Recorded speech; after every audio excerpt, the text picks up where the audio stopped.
What I find is we may be geographically in different places, but at the end of the day, whether I was in Quebec, Whitehorse, New Brunswick, Calgary, Vancouver, Saskatoon, is this longing for belonging. It's like, here's all the issues, and at the end of the day, we want to belong. We want to belong. We want to know we're seen, heard, loved. We want to be part of a community. We're lonely, and we want belonging.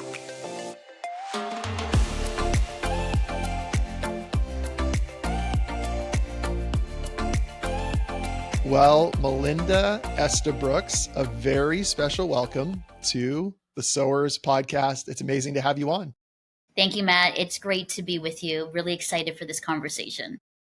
Melinda, something that I ask my guests is how the gospel was sown in your life and how you came into relationship with Jesus Christ. Would you mind starting there for us? Wow, right off the top, Matt. Yes. Well, I mean, I'm one of those stories where it feels like, I was a Christian right from the beginning because I was adopted into a missionary Christian family. So to give some context, I was adopted out of an orphanage in Quezon City in the Philippines, and my parents were Canadian missionaries out of London, Ontario, and they felt the call of God to leave London and to work in radio broadcasting to share the message of Jesus back then in mid 70s, late 70s over radio. And so they left everything. I mean, they were living the great Canadian life, had two small kids, and church and family were like, why would you leave the perfect life with great jobs to go halfway, across the world to a land full of cannibals and unknowns? My. Yeah. And they said, because we believe that is where God is calling us to. And so they left and they went to the Philippines. And while there, they were confronted with great poverty and need, and especially for young baby girls that were being thrown in the rivers and on the roads because baby girls weren't wanted. So in that, my adopted mother had had a miscarriage, and they were grieving that loss. And in the midst of that, they felt God's Spirit say, in the midst of grief, I want you to consider still opening up your family for another child. And what better child than to be in the country that you are working with and to give a baby, hope and a future and a family. And so, Matt, the story is long, and if we had like 5 hours, there's a whole story about reunion redemption, but they adopted me at 1 week old from the Abiertas House of Friendship for Unwed Mothers. And I went from baby Adoracian, no name, except Adoracian was my birth mother's name, to Melinda Estabrooks. And so I was really brought into a family that were followers of Jesus, missionaries. And so from as young as I can remember, Jesus, community, faith, courage, risk were all part of the language and the culture in which I grew up, surrounded by incredible missionary families from all over the world that came to the Philippines.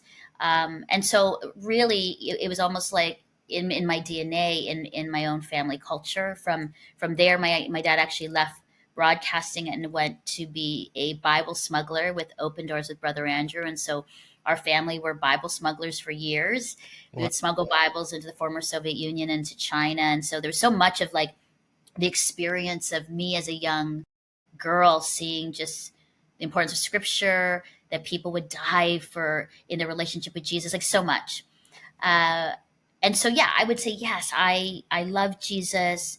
I, was a Christian in that way. The experience of my life was so full. And so it was so, I wouldn't say easy, but it was just like a natural move to like follow Jesus. There was no question. Came here in 1986 into Canada. And it was cold and it was foreign. And it was the first time I really experienced any kind of racism and difference. And from there, really had a number of years I call kind of like my prodigal years of leaving Jesus. I didn't look like Canadian, quote unquote, people. I felt othered. I wasn't understood. I was adopted, and I was a young brown girl with leadership and communication skills, and the church didn't know what to do with me. My school didn't know what to do with me, and I was in an area and community where it was predominantly WASP, and so there was assumptions about, as a Filipino, my work, my job, could I speak English, like all of that. And now, where I live now in the area, it's so multicultural and diverse, but back then in '86, it wasn't. And so I would say, I didn't say I left Jesus, Matt, but I filled my life with other things to make me feel better. Mm. And I kind of like forgot about Jesus, left him aside because I wanted to pursue real pleasures and numbing because I wasn't happy with myself, not knowing at that time I really couldn't escape myself, and you never can. And then through lots of hard moments in my life, difficult, traumatic moments, found my way back to Jesus. And that was probably in my early 20s, and then have done my best to follow him since. So it hasn't been like a straight line, Matt. It's been like a, you know wave and ups and downs and emotional ups and downs. But interesting, when I talk to people from my high school now and people that aren't followers of Jesus, they have said to me that even though, Mel, you would party with us and do the club scene and not want to go to church and want to really like not be a part of that and rebelled against your parents, they said there was something or someone that always held you close, that always pursued you, that you never went so far. You always could never be that extreme. And I'm like, really? They said, yeah. And they said, I think it's your spiritual life, like in the language of Hmm. them. I Yep. think it was your spiritual life or God, because he always protected you. You never got hurt in places that you should have. You wound up dead on Yonge Street in Toronto because after a club's night, when sometimes you could have been. It feels like that there was a God that always took care of you and protected you. And so, I it's like I think I tried running away from him and never could. Always had that in me. So I don't know if that answers your question, but it's kind of been a Hmm. bit of the journey in which a very honest relationship with Jesus that I've had. But now I'm full in, and have been that for a number of years. But the early years were hard. They were tough. But I say this when I go speak, you know, thank God for the prayers of my parents. My parents would say, you would leave and we wouldn't know if we'd see you. And so we'd get down on our knees and pray. And so I talk about the bruised knees of my parents that saved me and brought me home. And it gets me emotional because they prayed fervently and literally, I would say, like called heaven down to make sure that I was protected, even though they didn't know. And they also pray that if it's not us, God, then send that Starbucks barista, the taxi driver, the bouncer at the club, whoever it is, to speak to Melinda if we can't, to save her and bring her home. And I have stories, Matt, of people, random people, drunk people who spoke life and reminder all throughout my life. And so I still believe in the power of my parents' prayers. Thank you for sharing with us your journey as an Mhm. adoptee. I'm wondering if you'd be willing, Melinda, to get into it a little bit. I think the average person, when they hear someone is an adoptee, the immediate, response or reaction is, "Well, that's such a lovely thing. You must feel so privileged to be adopted into a family." Could you Mhm. unpack for us the nuance, as you feel comfortable, and also the painful side of, and probably in essence, you got into it a little bit with sharing about where do I fit in, but do you mind unpacking a little bit Sure. for us? Yeah. I mean, again, Matt, it's my story, so a lot of times I'm very aware because my story is very different than others and similar to others, and so the experience of an international adopted kid is not the same for everybody. But when I was adopted, for me, I felt very, I don't want to say integrated, but really felt immediately as soon as I knew, at a young age, I was adopted. My parents are really wise. They did it in stages of my maturity and understanding. And so language like, you know,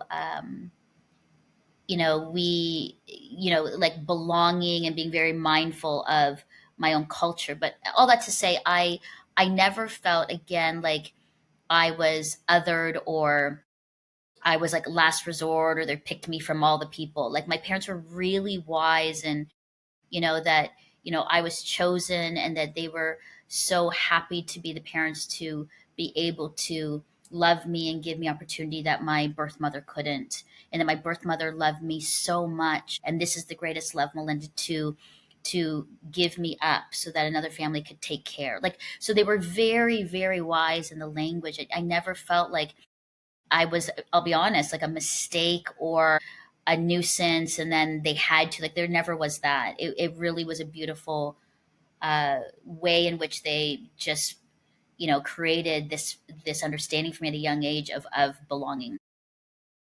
Now I'm brown, and my mom's Ukrainian, my dad's white English, my brother and sister are white, brown hair, blonde hair. Funny enough, I never really growing up saw color. Once in a while, I would walk by with my sister, and I'd be like, "Oh, you're very pale," like that's weird. Like, you should tan more, because sometimes I would forget that I was even, a Filipino. But the community and my family did such a beautiful job of really creating, and also like my mother, like we would go to Filipino cultural events. My dolls were brown dolls with black hair, and so there was so much of the connection of culture um, with me, so I didn't lose that. But also knowing that I was an Estabrooks, that I was adopted into the family, and what that meant too. And so there was never shame attached, Matt, and it was very open.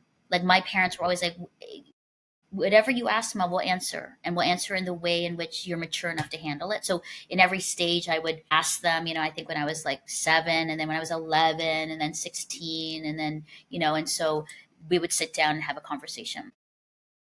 Through that, though, I always wondered, who my birth mother was, who my birth father was. As I got older, I'm like, where did I come from? Who do I look like? Because I had never met any blood relatives. And so that was really an interesting thing to broach, because there's a part of me as an adopted kid who was like nervous to ask my parents to find my birth mother, because I didn't want to hurt their feelings that they weren't my parents. But my parents really created a safe space to say, yeah, we are open. We're not in any way threatened or have anything. We would love for you to find your birth mom. We just want to let you know honestly that she may not want to meet you. She could have passed away. She might want to meet you. And then what does that look like? And so I was very fortunate that I had parents that were very intentional, Mm-hmm. very open, even with my sister and brother. Like, they were never times, even though I pushed them, Matt, to the wall. I mean, I was a rebellious kid where they never said, "You're not our real daughter," or "We wish we hadn't chosen you." Like, they never ever said things like that. I always felt a part of the Estabrooks family. Mm. But when I was turning 30, I did say to my parents, I feel it's time. I would love to find my birth mom. And so they said yes. And we hired 7 men. And it took them 7 months to crisscross the entire country of the Philippines to find her. And what we discovered was we found her sister in Manila, but her sister had not spoken to or seen her in 30 years because something had happened to Dory, my birth mother. And what we realized was that was me. Hmm. So because she had me, she was basically ashamed, left the city, went down to southern Philippines, married a farmer, and had 5 other children. 5 other children with him. And so honestly, it's the most miraculous God story. A Mm-hmm. pastor found her in a farm in a nipa hut on a rice paddy, knocked on the door, opened the door, and said, "Are you, Dory?" She said, "Yes." "Who are you?" And he said, "Well, first of all, I want to connect you to your sister, Clarita, who you haven't talked to in 30 years." And they did this cell phone, and they cried. And then Clarita told her, uh, "I love that we're talking, but there's somebody that wants to meet you." And now we know the truth, and you don't have to be ashamed or run away, but we know that the baby that you gave up 30 years ago now wants to meet you. And what I was told by the pastor's Dory fell to the ground sobbing and had no idea what happened to me, thought I had died. And so a few months later, I flew to the Philippines with my dad, and we met Dory, and we have it on videotape. So, Matt, when I go and speak, I show it where she walks through the door, and it makes me cry every time. Little, little woman. It was a joke because I've always looked up to people, and this time I actually looked down. I'm 4'10" and she's 4'7", and Matt, all I could say is thank you.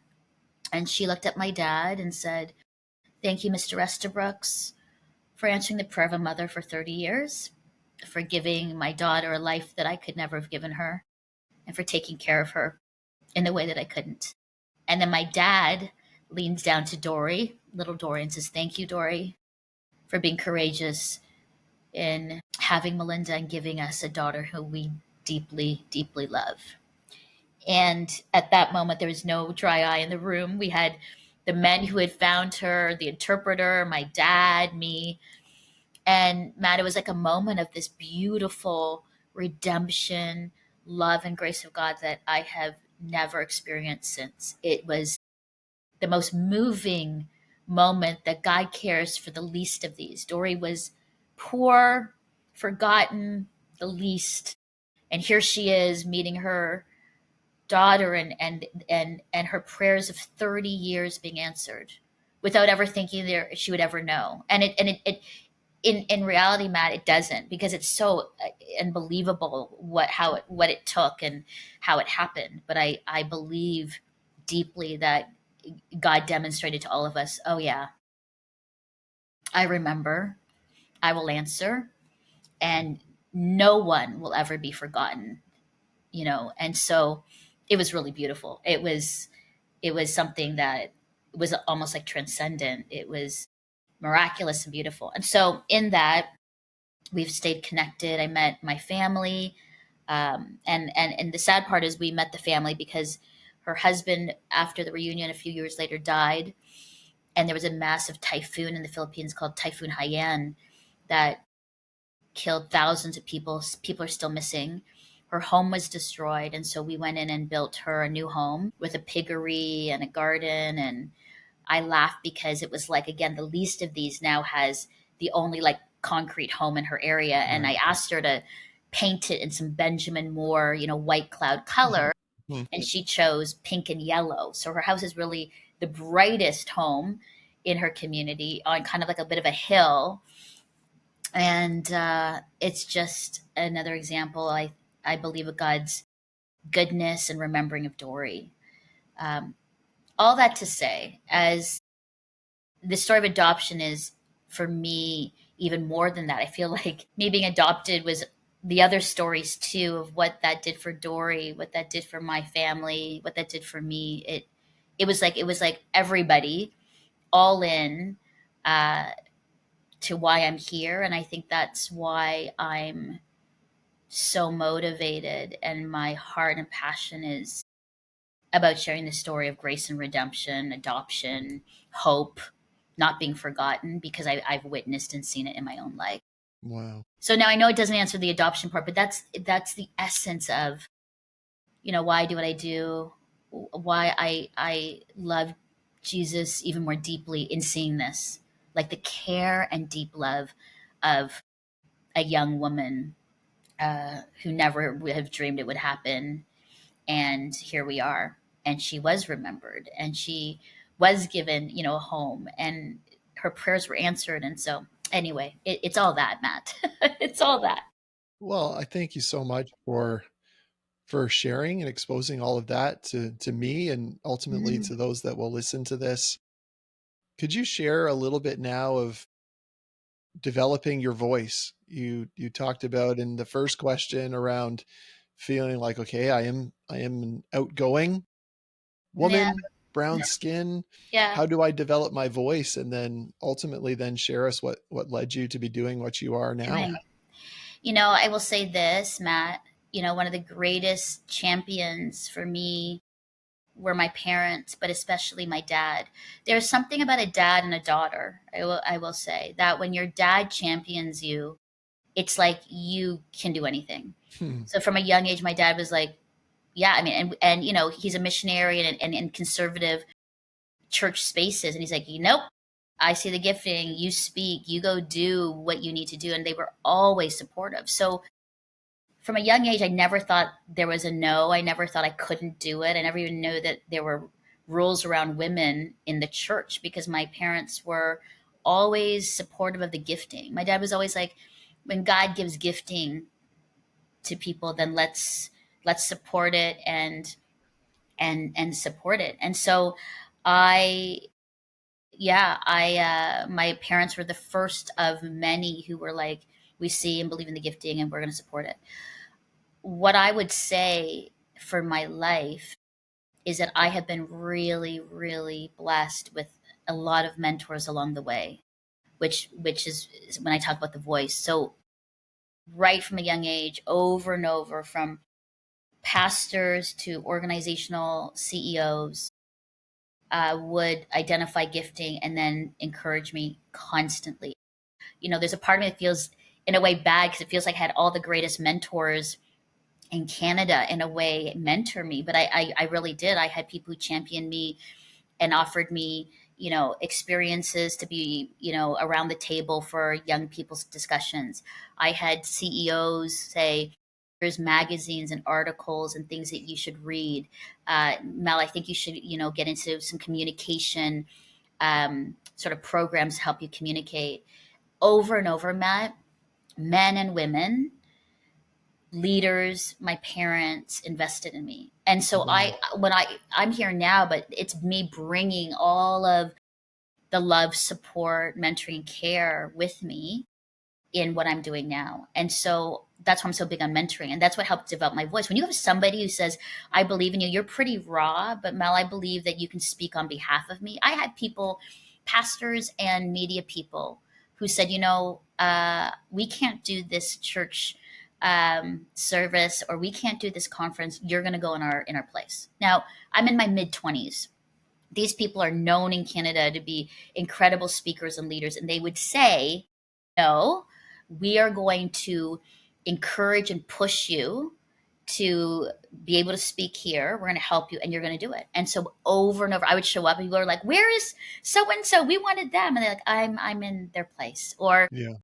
they would recommend. So I have been really, I my whole life has been, that encouragement in developing my voice and that. And when you have people develop your voice who believe in you, I of course, and it makes sense for the work I do now with See Hear Love to amplify diverse Canadian voices of all ages to be speakers, women speakers, um, very multicultural, very ethnically diverse, because I know what that did for me, and so how could I not, Matt, provide a platform to do the same? And so that's where that comes from. And See Hear Love, the show, right now we're in our 10th season. Start off as a web show. I wanted to reach this crazy, wild next generation called the millennials. Hmm. And I was told you can only do that online. So through a web show. So 10 years ago, I launched them this web show. I didn't even know what I was doing. And people believed in me and helped me write a white paper, helped me get donations. And I launched this thing, this little like awkward thing. And we did a year on web. And then at the time, the CEO of Crossroads Media, Lorna Dewick, said, hey, I think, you should join us, but also I think you should be on TV. And Matt, the rest is history. We're on 4 different networks. We're a podcast. We have events and conferences all over Canada. It's just growing. So humbled because I didn't even have any background in this. Like I didn't even know how to launch this thing. But I believe that when God gives you an idea and dream, He'll bring the people to you. He'll bring the money to you. It's been hard work. I'm not gonna lie. It's been a lot of hard work. It's like working as an entrepreneur, and here I am. So that's why. But then I will say this: when people have always asked me, like, why See Hear Love? Like, why didn't you call it the Melinda Show, like Oprah, or just Melinda, or Melinda and Friends? And I said, I thought of that. A number of people recommended, yeah, you should call your show your name. But I remember a moment where I was like listening to God. We were having our kind of conversation, and the words see, hear, love, seen, heard, love kept coming in my head. And I wrote it down, and it basically were the three words that, I've been speaking for 26 years in Canada and around the world. And every time I would finish speaking, Matt, whether it was like a United Church Women's Conference, a massive, youth event at a university, a women's retreat up north, like whatever it was, even men's conferences. Every time I would speak afterwards, when people were like, "Can you pray with us?" it would be those three things. So, number one, it was seen. Essentially, people would say, "I don't feel seen. Like, I feel invisible. Does my life matter? I'm struggling with mental health, and so I feel like I'm being disqualified because people don't have trust in me. I feel like my husband doesn't see me, my wife doesn't see me, my kids don't see me. I just don't feel seen. Like, I am I valuable? Am I worthy?" And that was devastating, because to be seen is really, we can get into this, but just to be seen, that you are noticed, that you are welcome, that you are invited, that you are seen. And then the second thing would be, I don't feel heard, meaning for women, especially for me, like, my voice doesn't matter. I'm not asked at the table. When I'm in business meetings or at the church, I'm not invited because I'm a woman, or I just don't feel heard. My story doesn't matter. My voice doesn't matter. I don't have agency, or. And then the third, which is the hardest one, was love.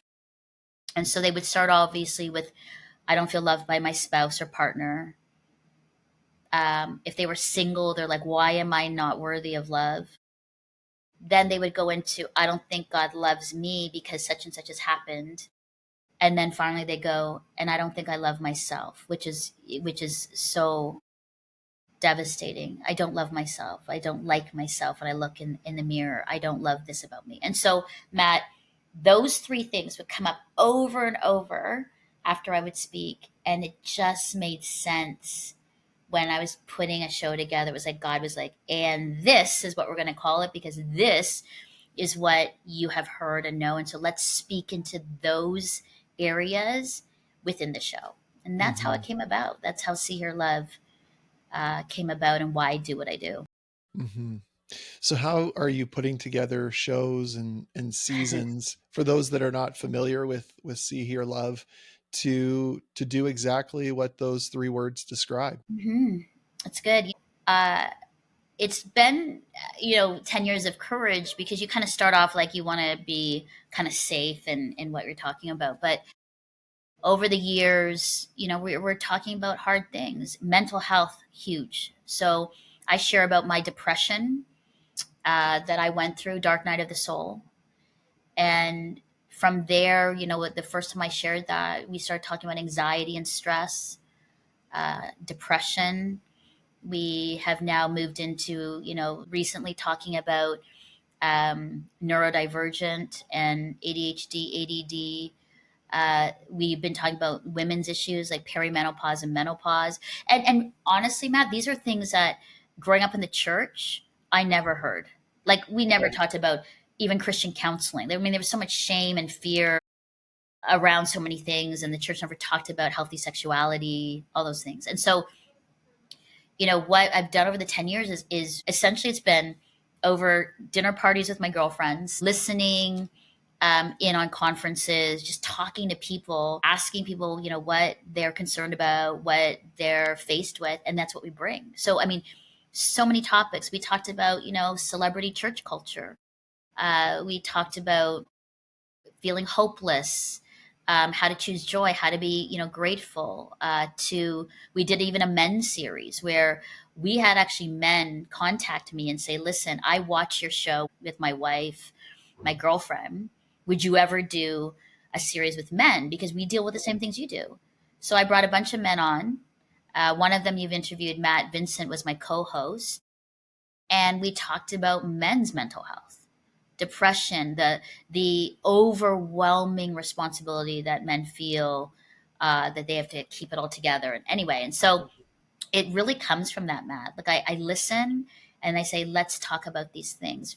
A lot on leadership, on being kind to one another. And then now, doing Bible studies, because a lot of people I found are really don't know scripture. So we've done Bible studies on like unknown women of the Bible, unnamed women of the Bible, Jesus encounters with women from a women's perspective on these encounters, because a lot of times we grew up with men sharing the stories of Jesus meeting the woman at the well, the woman with the issue of blood, the woman with the alabaster jar. And from that perspective, as a man, it's like, and yet as a woman, for example, the woman bleeding for 12 years, Mm. every woman's like, oh my gosh, and knows the pain and the angst and the shame and smell and feeling dirty and all of that, and then that part of the story, and then coming to Jesus. Whereas when I heard that first preach, the preacher did talked about nothing of that, because he really couldn't, and just jumped to the power came out of him. Hmm. Sure, that's a good part of the story, but it's not the story. The story was with the woman who had experienced 12 years of this. And so, I'm just trying to create space where definitely it's focused on Canadian women. We have amazing Canadian women speakers and leaders. Wow. And I'm not saying we're not, I've had a number of American women come on the show, and American and different people from all over the world. But what God has really honed in and what has changed over the years, Matt, is the Canadian voice. And that started years ago, in that Yeah. God was like, you have incredible Canadian leaders here, and Melinda, you have a platform. We need to amplify and support the Canadian voice. And so that's come out of it. But over and over again, the shows have just been, and they've also shocked me, because I'm like, God, you really want us to talk about like perimenopause and menopause? And the feedback from that was so much feedback on, thank you as a Christian show to actually be honest to talk about it, because we go through that. And so why not talk about it in the context of what we're going through? And so I feel that's been really special about the show. I also feel that what we're getting as far as feedback is, thank you for your vulnerability and courage. We didn't grow up with that, Melinda. So there are topics that you're talking about that my mom and dad would never talk about, my church never Hmm. talked about.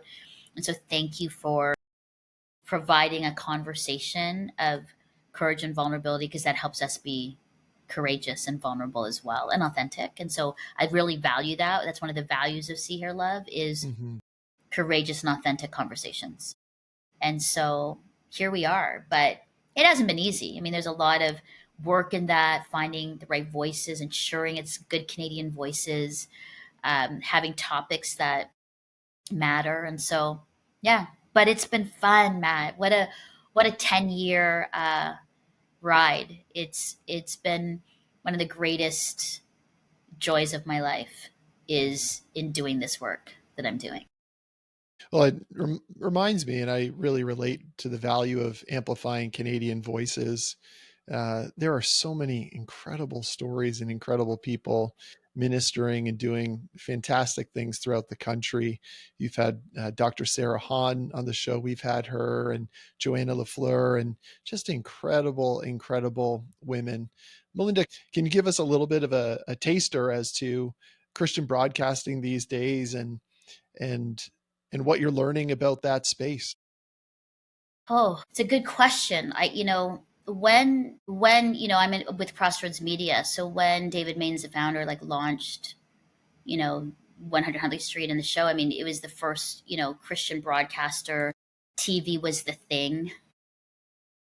And now we're finding now, I mean, we're not competing against other broadcasters. We're like competing against everybody who can be Yeah. content creators. Like, when I worked at a show called Listen Up with my mentor Lorna Duick, and we were talking about how in the day we would just produce a TV show, it would go to air, and we might put up a little write up about it on our website. But back then we didn't have Insta, Facebook, TikTok, YouTube. And so you could do a show, and all you would have to do is just, it would go on broadcast. Thousands and thousands of people would watch it. They could link back to your website, and there you go. Now, Matt, you take one show and then you're cutting it to YouTube Shorts, cutting it to Insta Reels, putting it up on your post, then doing Facebook, then adding it into Threads, then do like you are multi-purposing, which is great, but the amount of output work now has quadrupled times 5 in even within the last like 15, 20 years. So that has been a big change, and I don't think that's just for Christian broadcasting, that's for everybody in just how our content is disseminated and how it is. I think the other thing too is, one of the things is everybody has an opinion and voice, and everybody is a creator. And so now, one of the things even for us, it's like it's the Canadian voice. We have great content, and yet there's a lot of other content out there, and it's good content, but it's like for the user, for the person who's like wanting to find good content, there's so much choice. And so I find that this balance of trying to like promote and market yourself, and that's a lot, trying to be in this space in promotions and marketing of promoting the show. But I trust God in that. I mean, we do the hard work of promotions and marketing, great, getting great topics, but I really also feel that a lot of times, like when I go and speak, when people share about the show, it's people sharing the show. It's people sharing about the speaking. It's people sharing about the work we do. And so that's where I'm really thankful that, the show, our community is connected with people who then are sharing it with others, Mm-hmm. and they believe in it so much that they're sharing it. And it's tough because I think now in, younger generation, there's a lot of questions about Jesus and faith in the church. There's, skeptical about the church. Uh, content is interesting because some people really talk specifically about things and be very clear about their stance on things. Others don't. So it's a good question. I'm still trying to navigate through it, Mm-hmm. Matt. What I feel for me as far as content and what I'm called to do is, we have panel discussions and I model healthy conversations with diverse viewpoints, with Canadian voices, with diverse ages, stages, and ethnicity, demonstrating how to have a healthy conversation about topics that Jesus is in the midst of it, in the mix of it. Mm-hmm. And that's my lane, that's my Mm-hmm. thing. And so, yeah, I mean, it has changed a lot. I feel from the days I was doing broadcasts then, it's so much more work now, so much more work now than it used to be. And Mm-hmm. traditional TV is changing now. You've got so many different outlets and platforms, which is great, but even for See Her Love, we were just like a web show. Now we're a broadcast show, a podcast, events and conferences, creating Bible study guides. And it's exciting, but it went from one thing that we focused on to Right. multiple things. Yeah. Just as we close, Melinda, could you share a couple stories that are encouraging you from across the Canadian church? Canadian church, yeah. Just recently I was in Whitehorse, Yukon to do a See Her Love conference. Um, I did so because when I was in my early 20s, I needed money for school. And so 2 summers I worked up in the Yukon Wow. to get money for school. And I love that part of Canada. It's so beautiful. And when we were up in Whitehorse, first of all, it was Canada's such a big geographical nation. And when I go out to different provinces, the first thing they do, Matt, is just thank me for being there, for remembering them. Don't forget us. Mm-hmm. Thank you for making the effort to go. And when we were in Whitehorse, it was really a beautiful connection. I mean, I think what I find is we may be, geographically in different places, and certain, issues around that are specific to that church or area. But at the end of the day, what I find, and, whether I was in Quebec, Whitehorse, New Brunswick, Calgary, Vancouver, Saskatoon, for what I find for women is this longing for belonging. Like it's like here's all the issues, and at the end of the day, we want to belong. Wow. We want to belong. We want to know we're seen, heard, loved. We want to be part of a community. We're lonely. and we want belonging. And that's right across, even like when I go to the Filipino church or a Korean church or Chinese church to other churches, that seems to be this underlining desire, need. And so as far as the church, I find that is big. Like, how do we create belonging in our church for those that don't go to church? How do we create belonging within our church so that we're more connected and we're not gossiping and we're supporting one another? So that's big. That's a big one, and that seems to be the thing that wherever I go, uh, and I think it's also when I go and speak at different churches, Matt, or women's groups. A lot of women, especially Gen Xers, Boomers, and even millennials, one of the big things too I have to address is shame.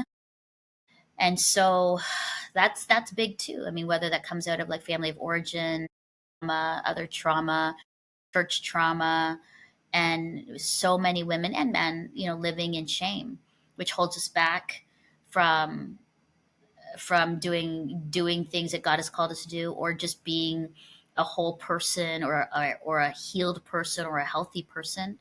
And so that's another theme that I hear when I go to churches across Canada is really addressing shame. And then what we talked about, mental health. When I stand up and say, listen, I want to talk to you about my depression, my burnout. So many people come up and said, thank you for just saying that, because I thought I was alone. I'm so embarrassed by it. Like, how can I be depressed when I have the Holy Spirit in me, or I'm a follower of Jesus? And so I find that those three things are sort of the three things that people really ask me to speak into, pray about in the churches. Well, Melinda, thank you for amplifying voices, experiences, and stories so that more of the population is seen, heard, and loved. And thank you for taking the time to join this conversation today. Thank you, man. Thanks for listening and giving me just a space to share more about what I love to do and what Jesus has called me to do too. So thanks so much.